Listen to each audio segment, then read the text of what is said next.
الشيطان الرجيم بسم الله الرحمن الرحيم الحمد لله رب العالمين والصلاة والسلام على سيدنا محمد وآله الطاهرين. We've spoken about why you need to study logic, and we've mentioned that you don't need to be a Hawza student, a full-time Hawza student, in order for you to realize the importance of looking into logic and studying it in according to a curriculum, not just reading random books here and there on logic. Of course, reading logic by itself isn't something that's going to be very interesting or feasible for most people, because it is a difficult topic as well. It's a very dry topic also. But we did mention that ilm al-mantiq is al-ulum, the mother of all sciences. And so a person really needs to put some effort into studying logic. If you are a Hawza student, then my advice personally is that you should not be satisfied with only one dawra, one course in ilm al-mantiq. You should try to further your studies in logic and go to advanced levels. Doesn't necessarily mean that you should study each and every book in ilm al-mantiq, but at least you have a good firm grasp on the topic. Now, there are a lot of things that have been added to ilm al-mantiq, which is also why it is important that a person studies not only the old traditional books, and this session is going to be about the books in ilm al-mantiq, but also the new contemporary books in ilm al-mantiq as well, to look into the discussions that have been added to the science of logic, especially in the area of ilm al-alfaz, terms and technical words and things like that. Now, unfortunately, even though when we divide al-mantiq into al-ta'rif wal-hujja, into the definition and the argument, a lot of emphasis is given in the first part of ilm al-mantiq, and less is in the later stages of ilm al-mantiq, especially as-sina'at al-khams, the 5 skills of burhan, jadal, mughalata, khitaba, shi'r. These things, unfortunately, are not very much focused on, especially the skill or Sana'at al-Burhan. Sana'at al-Burhan is very important. So you're studying all of this in order to get to As-Sana'at al-Khams. As-Sana'at al-Khams is the methodology of you putting together the ingredients, if we could say, or the material of all that which you have studied, and doing so in the correct form, so that you are able to come up with a solid, strong syllogistic argument, a demonstrative proof, and everything else that you are able. We also spoke about mughalata, and in As-Sana'at al-Khams it also speaks about fannul mughalata, how you are able to pick up on an argument that is pretty much a fallacy. Anyway, in the tradition of Islamic studies, a lot of books have been written. Many of our ulama have written books in ilm al-mantiq, and even though it stems from the Aristotelian mantiq, but it has expanded indeed within the Islamic tradition, and there are a lot of wonderful, innovative ideas and theories presented by our ulama in ilm al-mantiq. Now, I'm just going to quickly go through some of the main books that have been studied and taught for hundreds of years. The first, I would say, that really stands out is the Hashiyah of Mullah Abdullah. That is one of the books that stands out very much. And Al-Hashiyah, Mullah Abdullah, he died in the year 981 after Hijrah. And it is a commentary on Al-Tahdhib, or Tahdhib al-Mantiq by Al-Taftazani. But this became a celebrated Hawza textbook in Ilm al-Mantiq.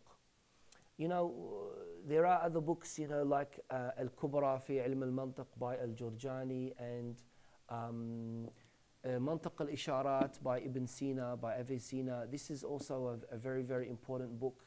So usually something like Al-Hashiyah is studied, and then after that would be something like Al-Isharat of Ibn Sina, and then after Isharat of Ibn Sina, one would go, if they wanted to go more advanced, they would go to Al-Hashiyah, Al-Mantiq of Al-Shifa by Ibn Sina himself as well.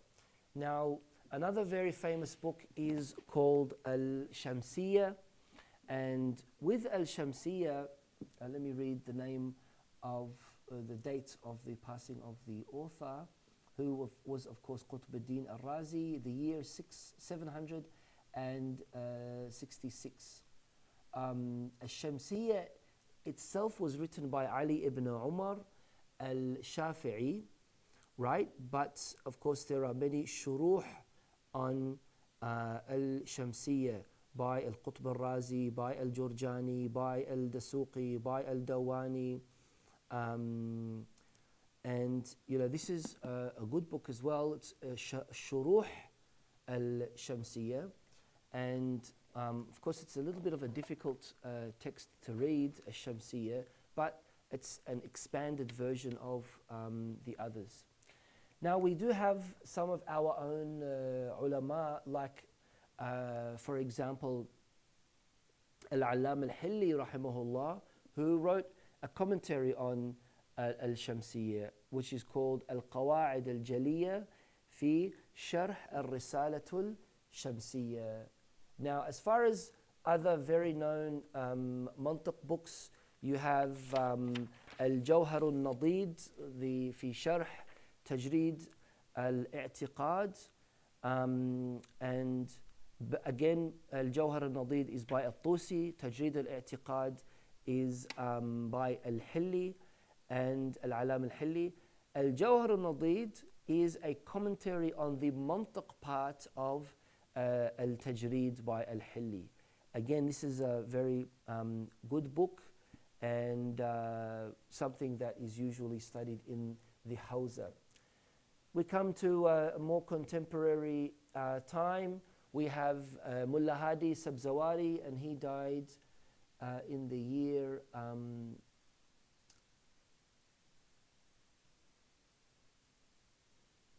1873 in the Christian era.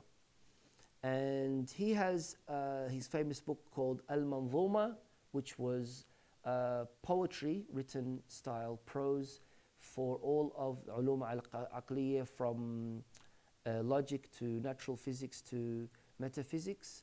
And then he wrote a commentary on that called Sharh al-Manzuma, or the correct title is Al-La'ali al-Manzuma by Mullah Hadi Sabzawari. Alhamdulillah, many of our ulama have also written commentaries on Sharh al-Manzuma, from the logic section all the way to the metaphysics section, or in Ilm al-Falsafa. And of course, this is a 5-volume book which also has the ta'liqat, the marginal notes of Al-Allama Ayatollah Sheikh Hassan Zadeh Amuli.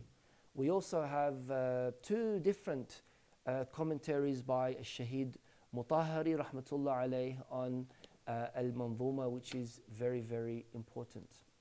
Then we have Mantiq al-Muzaffar, which is probably the most common logic book that is written, that is used in the Hawza today. And Sheikh Muhammad Ridha al-Muzaffar rahmatullah alayh, he passed away recently, not long ago, in the year 1961, 1283 after Hijrah.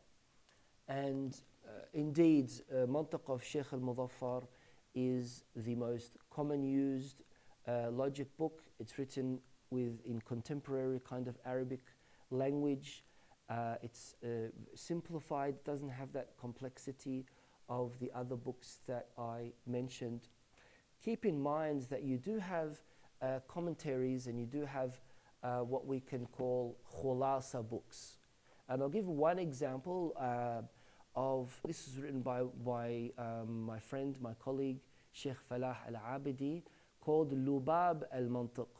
And this is pretty much a summary, a simplified version of Mantiq al-Isharat. So if someone can't really understand or comprehend or finds it very, very difficult to read Ibn Sina's style of writing as far as al-Isharat wal-Tanbihat, then you're able to go to these kind of books, which are also very, very useful as well, and it will give you that level of correct comprehension of what mantiq is.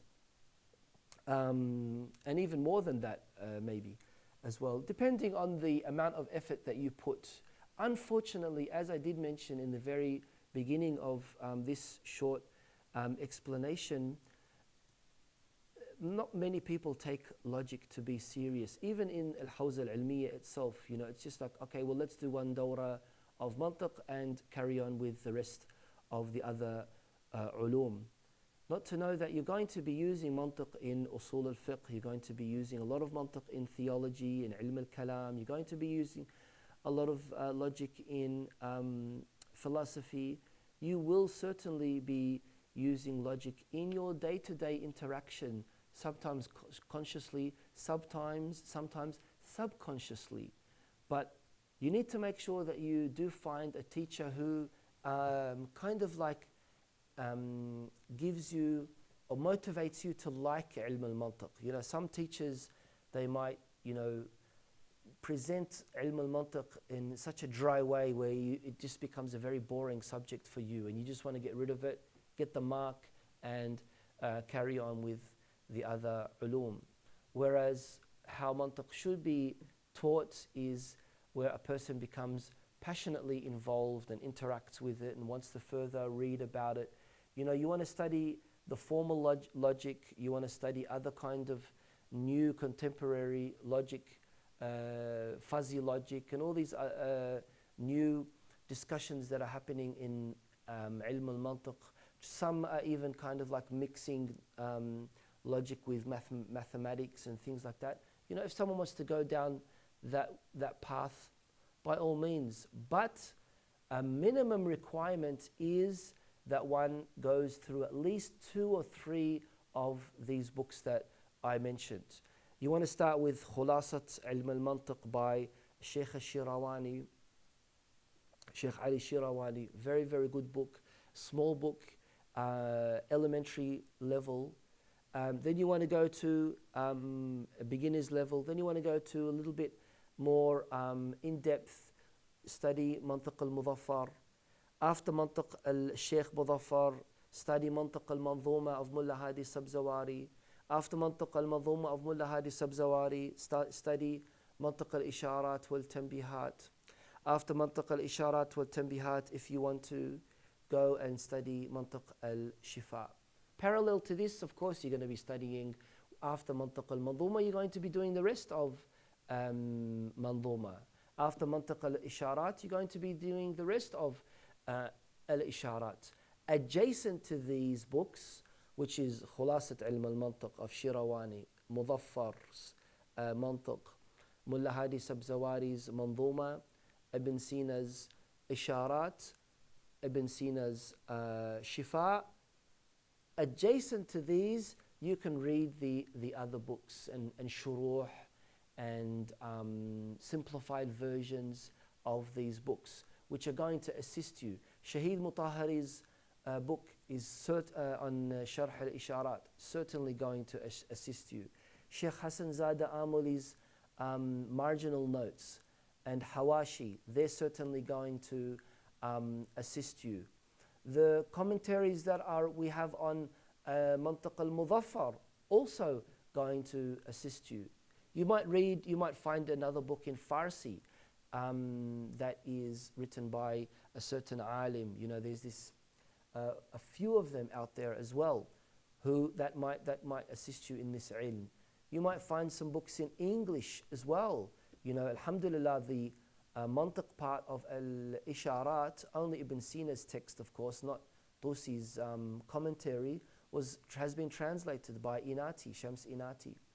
Mantiq al-Muzaffar, the first part of Mantiq al-Muzaffar, has been translated into English also. And you can find books here and there that could also assist you in Mantiq and it's enabling you to open up to a very, very vast world of ulum aqliya, rational sciences. You want to study ulum aqliya, you need to master ilm al-mantiq in the best form. Inshallah, what I have spoken about would assist you in deciding what you should be studying in ilm al-mantiq.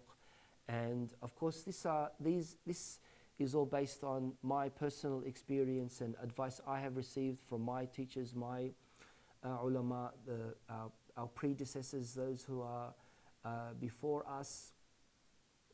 And whether you're going to be doing Al-Hashiyah, or whether you're going to be doing Al-Tamheed fil Mantiq by Shirawani, whether you're going to be doing Mantiq al-Shaykh al-Muzaffar or Shamsiyya or anything else, whatever it may be, as long as you have some kind of set curriculum that you're working with and you're expanding from there. May Allah subhanahu wa ta'ala give us the tawfiq of serving the Almighty and also doing so under the grace of A'immatu Ahlul Bayt alayhim salam, and everything that we're doing, whatever it may be, ilm al-mantiq or any of the other ulum that we are going to study. These are all stepping stones for us to get to our true destination, and that is ma'rifatullah subhanahu wa ta'ala and ma'rifatu Ahlul Bayt. They should never become a barrier, an obstacle, something that will veil us from getting to our true destination. Walhamdulillahi Rabbil Alameen, wa salatu wa salamu ala Sayyidina Muhammad wa alihi tahirin.